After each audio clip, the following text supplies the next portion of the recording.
Abacimi umlilo kubathathe amahora amabili ukubhula lo mlilo. Just before 4 a.m. this morning, we received a call about the structural fire. On arrival, there were blazes everywhere, people running around, but we had managed to contain the fire.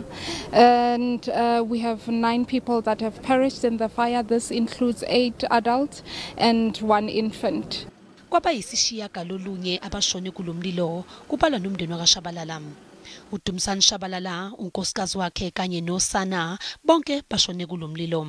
Ngokusho kozibonele, uShabalala ushone ezama ukuhlenga unkosikazi wakhe kanye nengane. Sekusha vele.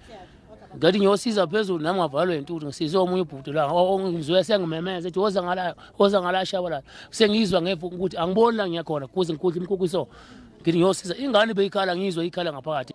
Abantu abahlala lapha bathi akusikho kokuqala ukuqubuka umlilo kulemjondolo. uDebogo Hlale uthi ulahlekelwe ikho konke anakho namhlanje ekuseni. I've lost my ID, I've lost my bank cards, I've lost my wallet with 108 mohare.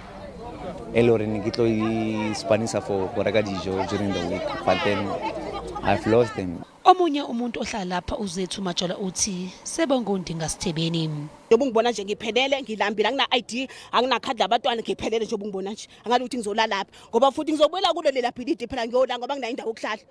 Abantu abangamashumi amabili balashelwe endaweni yesigameko.